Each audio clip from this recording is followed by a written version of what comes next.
சாந்தி 25/5/2026 காலை முரளி பாப்தாதா மதுபன்.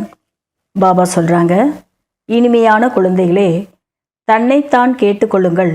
நான் கர்ம இந்திரியங்களை வென்றவர்களாக ஆகியிருக்கின்றேனா?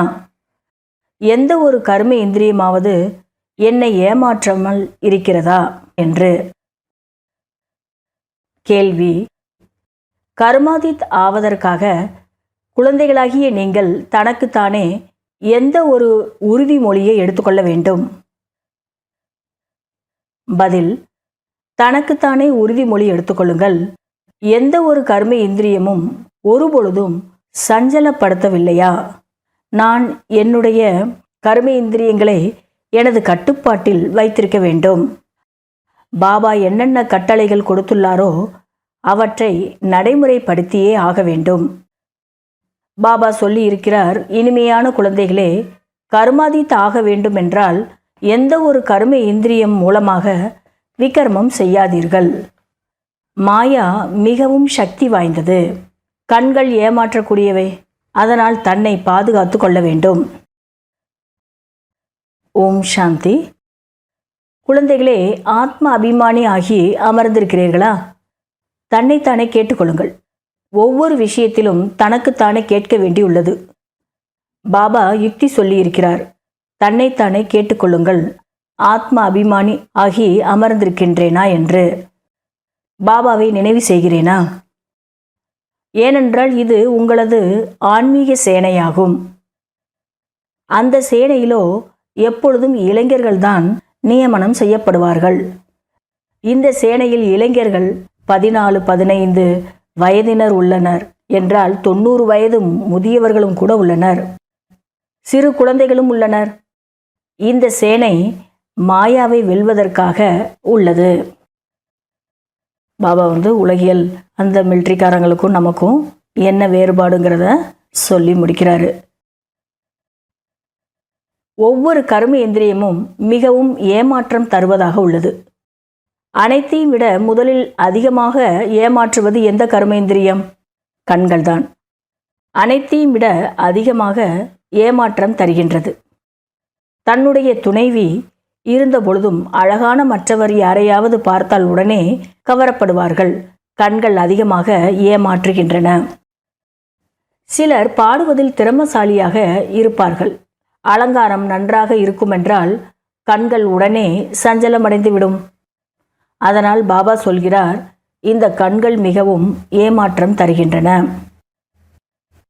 இன்னைக்கு முரளியில் பாபா இந்த கண்கள் மூலமாக எப்படிலாம் நீங்கள் ஏமாற்றம் அடைகிறீங்க, எப்படிலாம் இந்த கண்கள் உங்களை ஏமாத்துது அப்படிங்கிறத சொல்லி கொடுத்துட்ருக்கிறாரு. யார் புத்திசாலிகளாக இருக்கிறார்களோ அவர்கள் தங்களிடமுள்ள டைரியில் குறித்து வைக்க வேண்டும். இன்னாரை பார்க்கும்போது எனது பார்வை சென்றது. பிறகு தனக்குத்தானே தண்டனை கொடுத்து கொள்ளவும் வேண்டும். கண்கள் மிகவும் ஏமாற்றம் தரக்கூடியவை. அதனால் சந்நியாசிகள் கண்களை மூடிக்கொண்டு அமர்கின்றனர். பெண்களை பின்னாலும் ஆண்களை முன்னாலும் அமர செய்கின்றனர். அநேகர் இது போலவும் இருக்கின்றனர். பெண்களை ஒரு சிறிதும் பார்ப்பதே இல்லை. குழந்தைகளாகிய நீங்களோ மிகுந்த முயற்சி செய்ய வேண்டும். உலகத்தின் ராஜ்ய பாக்கியத்தை பெறுவதென்பது ஒன்றும் சாதாரண விஷயமல்ல.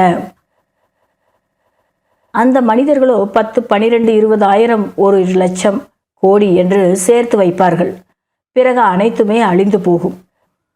குழந்தைகளாகிய உங்களுக்கோ அழியாத ஆஸ்தி கிடைக்கின்றது.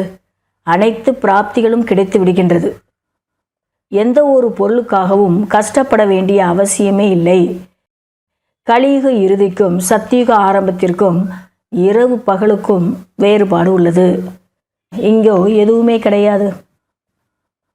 பாபா சொல்கிறாங்க, கலியுகத்தில் எந்த ஒரு விஷயத்திற்கும் நம்ம கஷ்டப்பட வேண்டியது தான் இருக்குது. ஆனால் சத்தியுகத்தில் எதுக்குமே நம்ம கஷ்டப்பட வேண்டிய அவசியம் இல்லை. தானாகவே நமக்கு அனைத்து பிராப்திகளுமே கிடைக்கிறது. அதனால் கலியுகத்திற்கும் சத்தியுகத்துக்கும் நிறைய இரவு பகலுக்கு உண்டான வித்தியாசம் இருக்குன்றார் பாபா. இது உங்களுடைய புருஷோத்தம சங்கம யுகம். புருஷோத்தமம் என்ற சொல்லை அவசியம் எழுத வேண்டும். மனித நிலையிலிருந்து தேவதை ஆகுவதற்கு இறைவனுக்கு அதிக நேரம் பிடிப்பதில்லை. நீங்கள் இப்போது பிராமணர்களாக ஆகியிருக்கிறீர்கள். அதுபோல் சீக்கிய மதத்தில் சொல்கிறாங்களாம், மனித நிலையிலிருந்து தேவதையாக ஆகுவதற்கு கடவுளுக்கு ரொம்ப நேரம்லாம் ஆகாது, ஒரு நொடியில் மாற்றிடுவார் அப்படின்னு. அப்போ அந்த மாதிரியான செயல் தான் இப்போ நடந்துக்கிட்டு இருக்கு.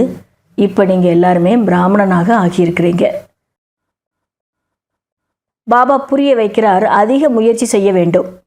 தினமும் தனது கணக்கை பாருங்கள், எந்த கரும இந்திரியம் என்னை ஏமாற்றுகிறது என்று. வாயும் கூட அதிகமாக ஏமாற்றம் தருகின்றது. முன்பு கச்சேரி, அதாவது கரும இந்திரியங்களுடைய தர்பார் நடைபெற்றது பாபா காலத்தில், பிரம்ம பாபா காலத்தில். அனைவரும் தங்களின் தவறுகளை சொல்லி கொண்டிருந்தனர். நான் இந்த பொருளை மறைத்து உண்டு விட்டேன், நல்ல நல்ல பெரிய வீடுகளின் பெண் குழந்தைகள் சொல்லிவிடுகின்றனர், இப்படி மாயா போராடுகிறது, மறைத்து உண்பது கூட திருட்டாகும்.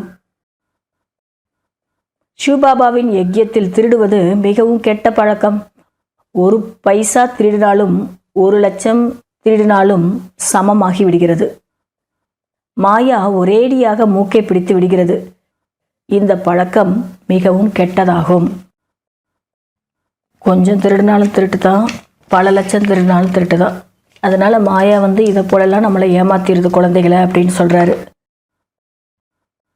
பாபா சொல்கிறார், தவறு செய்யாதீர்கள், இல்லை என்றால் பிறகு கடைசியில் அதிக வருத்தப்படுவீர்கள். ஃபெயில் ஆவதற்கான சாட்சாத்காரம் கூட கிடைக்கும். குழந்தைகள், நீங்கள் மிக மிக உயர்ந்த பதவி பெறுவதற்காக பகவானிடம் படிக்கிறீர்கள். பாபா புரிய வைக்கிறார், மாயை பெயரை கெடுக்க செய்து விடுகிறது. நீங்கள் அபகாரம் செய்தீர்கள், நான் உங்களுக்கு உபகாரம் செய்கிறேன். குழந்தைகளை, நீங்கள் தீய பார்வை வைப்பீர்கள் என்றால் தனக்குத்தானே நஷ்டம் ஏற்படுத்தி கொள்வீர்கள். கர்மம் அகர்மம் விகர்மம் என்ற சொல்லோ உள்ளதல்லவா? மாயாவின் ராஜ்யத்தில் மனிதர்கள் என்ன கர்மம் செய்தாலும் அது விகர்மமாகவே ஆகின்றது. சத்தியுகத்தில் விகாரம் இருப்பதில்லை, அதனால் விகர்மம் எதுவும் ஏற்படுவதில்லை. இதையும் நீங்கள் அறிவீர்கள்.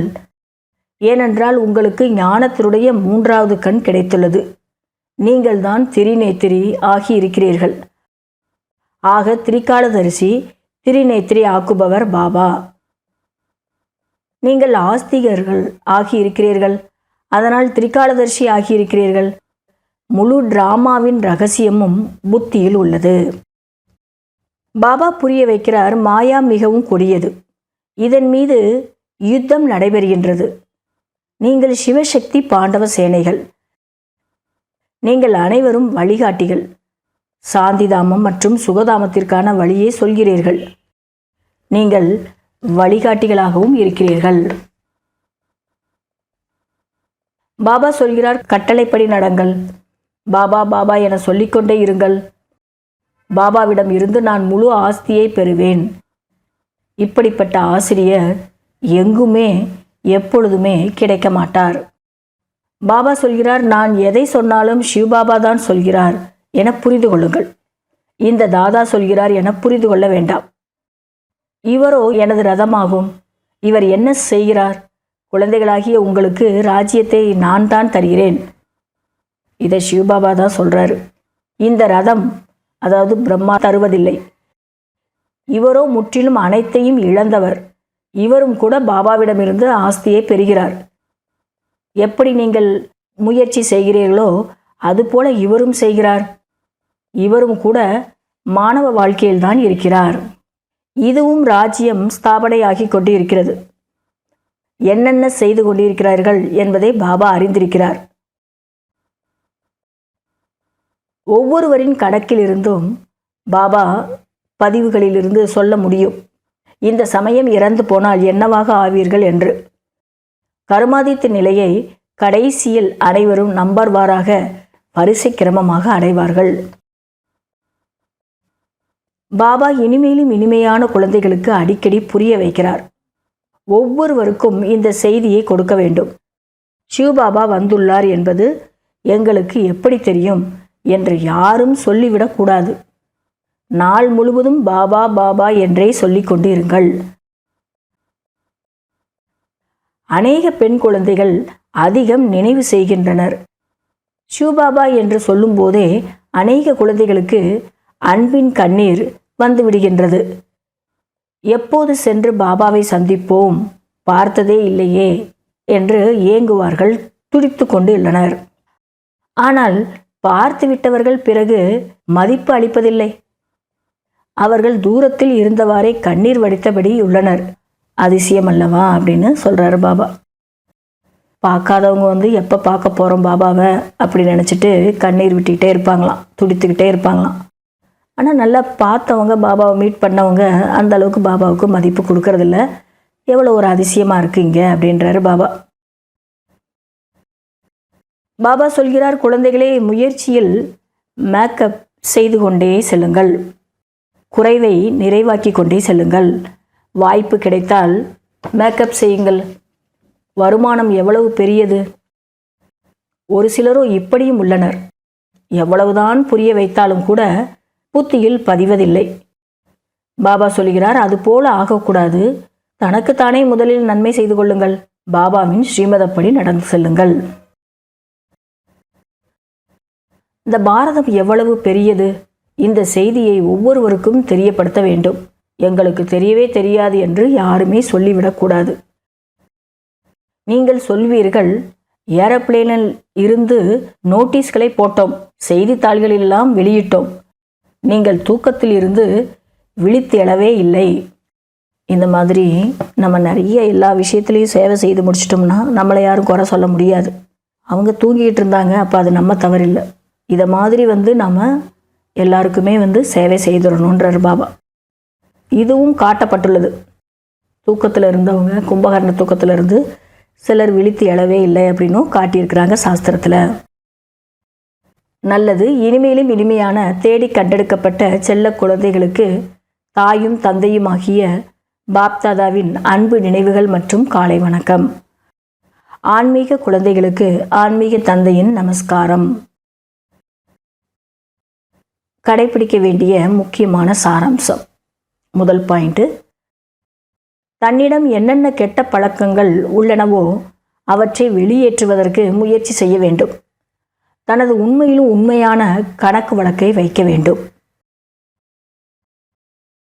ரெண்டாவது பாயிண்ட், பாபாவின் பெயரை கெடுக்கின்ற மாதிரி அப்படி எந்த ஒரு கர்மத்தையும் செய்துவிடக்கூடாது. தனது முன்னேற்றத்திற்கான சிந்தனையை வைக்க வேண்டும். ஒரு சிறிதும் தீய பார்வை என்பதே இருக்கக்கூடாது. வரதானம், ஸ்தூலமும் சூட்சுமத்திலும் ஒவ்வொரு கட்டளையும் கடைபிடிக்கக்கூடிய முழுமையான கட்டளைக்கு கீழ்ப்படிந்தவர் ஆகுங்கள். ஸ்தூல கட்டளைகளை, அதாவது வெளியில் நம்ம கடைபிடிக்கக்கூடிய கட்டளைகள், ஸ்தூல கட்டளைகளை பின்பற்றும் சக்தி எந்த குழந்தைகளுக்கு இருக்கும் என்றால் சூட்சும கட்டளைகளை பின்பற்றுபவர்களுக்கு மட்டுமே இருக்கும். யார் சூட்சும கட்டளைகளை கடைபிடிக்கிறாங்களோ அவங்க தான் ஸ்தூலத்திலையும் கட்டளையை கடைபிடிப்பாங்க.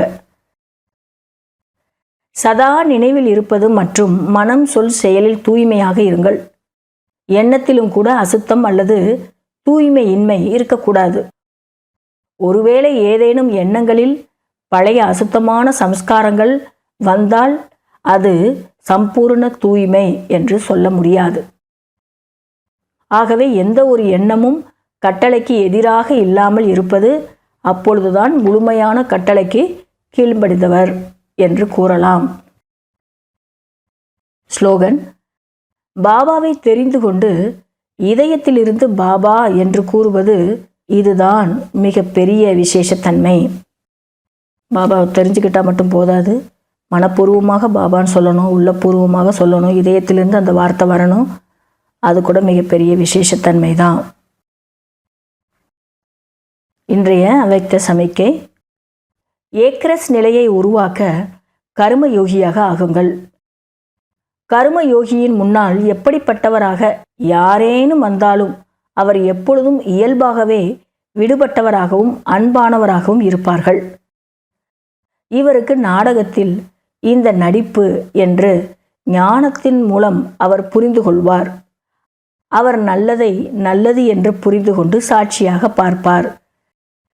மேலும் தவறானதை மாற்ற வேண்டும் என்ற நல்ல எண்ணத்துடன் கருணை மிகுந்த பார்வையோடு சாட்சியாக பார்த்து மாற்ற முயற்சிப்பார்கள்.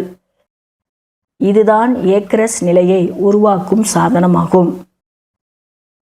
ஒரே நிலையில் இருக்கணும் அப்படின்னா கர்மயோகியாக இருக்கணும். கர்மயோகிக்கு முன்னாடி எப்படியாப்பட்ட ஆத்மாக்கள் வந்தாலும் நல்லவங்கள நினச்சி சாட்சியாக பார்ப்பாங்க. தீய கெட்ட குணம் இருந்தது அப்படின்னா அவங்கள சுப பாவனையோடு பார்த்து மாற்றுவதற்கு முயற்சி செய்வாங்க. இதுதான் ஒரே நிலையை உருவாக்க சாதனம் அப்படின்றாரு பாபா. நல்லது. ஓம் சாந்தி.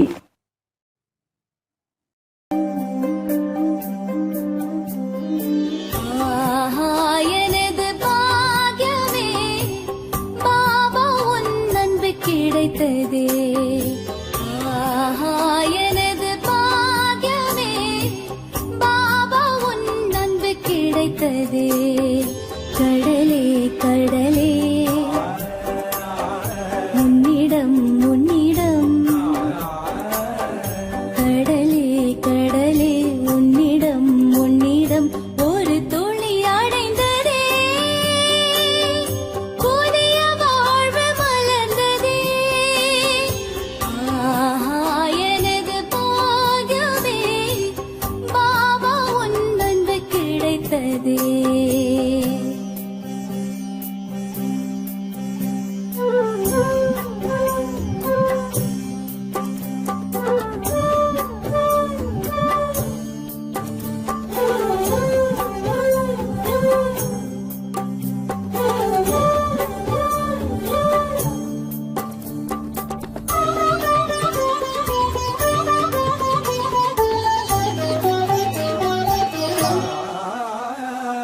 உன்னை சந்தித்ததால்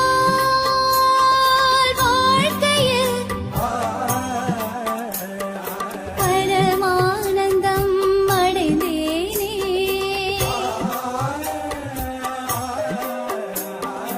உன்னை சிந்தித்ததால் இதயத்தில் பேரானந்தம் அடைந்தேனே.